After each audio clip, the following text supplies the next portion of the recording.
नमस्कार, बीएनएन में आपका स्वागत है। मैं हूं मिथिलेश द्विवेदी। योगी कैबिनेट ने आज महाकुंभ में मीटिंग करने के साथ ही योगी कैबिनेट ने संगम में डुबकी लगाई है।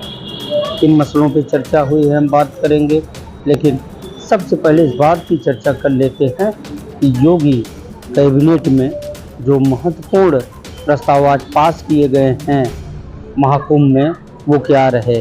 तो सबसे महत्वपूर्ण प्रस्ताव रहा गृह विभाग का भारतीय नागरिक सुरक्षा संहिता की धारा 20। साथ ही नगर विकास विभाग ने प्रयागराज नगर निगम, वाराणसी नगर निगम, आगरा, साथ ही व्यावसायिक शिक्षा कौशल विकास मिशन को लेकर योगी सरकार की कैबिनेट ने प्रस्ताव पारित किया है। चिकित्सा और शिक्षा विभाग के स्तर पर भी प्रस्ताव पारित किए गए हैं। औद्योगिक विकास विभाग ने भी महाकुंभ में प्रस्ताव पारित किया है। सबसे बड़ी बात है प्रयागराज काशी विशेष, और इस योजना के तहत काशी और प्रयाग समेत 7 जिलों को मिलाकर जो धार्मिक नगरी बनाई जानी है, उसकी कनेक्टिविटी सड़कों से करने के लिए प्रस्ताव पारित किए गए हैं, जिसमें गंगा एक्सप्रेसवे से मिर्जापुर भदोही को जोड़ने समेत प्रयागराज विंध्य काशी एक्सप्रेस वे के रूप में भी प्रस्ताव पारित किए गए हैं। इस तरह से प्रयागराज में यमुना नदी पर सिग्नेचर ब्रिज की तरह ही एक और ब्रिज के निर्माण को मंजूरी मिली है।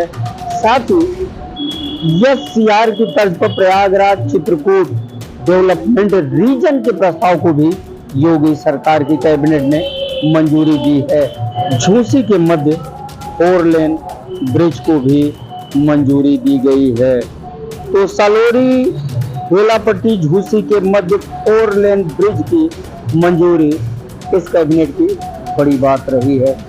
योगी सरकार की कैबिनेट ने पहले महाकुंभ में मीटिंग की और इसके बाद संगम में डुबकियां लगाई। कैसी रही योगी सरकार के कैबिनेट की संगम में डुबकी, आइए देखते हैं।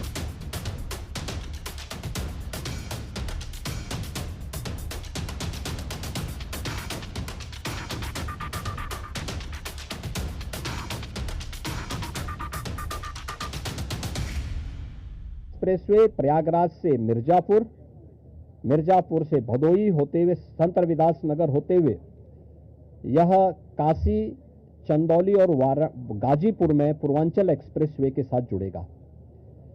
इसके अलावा वाराणसी और चंदौली से यही एक्सप्रेसवे सोनभद्र को जोड़ते हुए नेशनल हाईवे के साथ जुड़ेगा।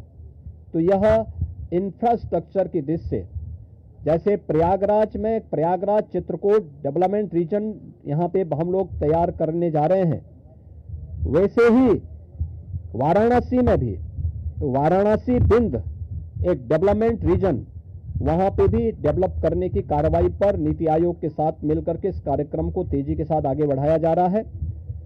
तो ये डेवलपमेंट के वे रीजन होंगे जो वास्तव में यहाँ की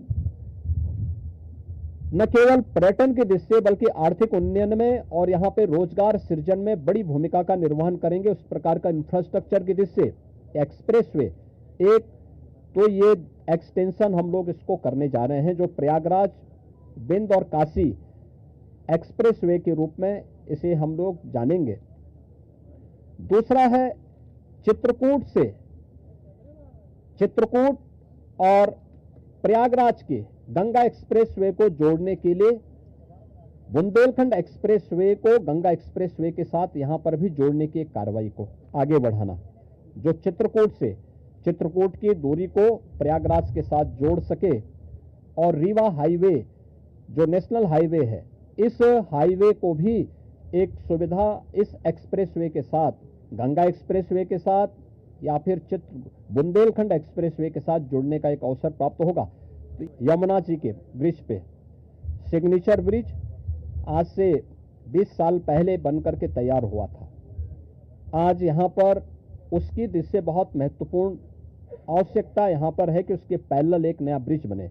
तो सिग्नेचर ब्रिज के पैरेलल यमुना जी में भी एक नए ब्रिज को हम अपनी सहमति, कैबिनेट ने अपनी सहमति दी है कि हाँ, शास्त्री ब्रिज के पैरेलल तो हम उसके साथ कर ही रहे हैं और इसको भी हम उसके साथ जोड़ेंगे। तो ये महत्वपूर्ण घोषणाएं प्रयागराज के इंफ्रास्ट्रक्चर, यहाँ के सस्टेनेबल डेवलपमेंट की दिशा से, डेवलपमेंट और रोजगार की दिशा से, और आने वाले समय में यहाँ के नागरिकों के जीवन स्तर को और बेहतर बनाने की दिशा में जो आदरणीय प्रधानमंत्री जी की प्रेरणा है उसको आगे बढ़ाने के लिए ये कुछ घोषणाएं आज यहाँ पर कैबिनेट ने जिस पे चर्चा की है, अपनी सैद्धांतिक सहमति दी है।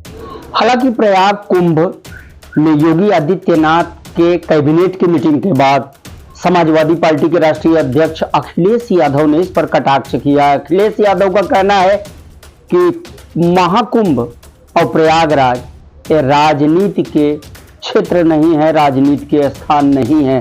क्या कुछ कहा है समाजवादी पार्टी के राष्ट्रीय अध्यक्ष अखिलेश यादव ने, आइए सुनते हैं। कैबिनेट ही पॉलिटिकल है और कुंभ के स्थान पर कैबिनेट करना ये पॉलिटिकल है और पॉलिटिकल संदेश देना चाहते हैं। समाजवादी पार्टी के लोग मन से और आस्था है उनको, हम में से बहुत सारे लोग हैं जो गंगा स्नान कराए होंगे, उन्होंने तस्वीर भी नहीं डाली होगी, कहीं भी ना आपको बताया होगा। तो आज की बात में बस इतना ही, हमें दीजिए इजाजत, फिर मिलेंगे इसी तरह की एक और खबर के साथ। तब तक के लिए नमस्कार।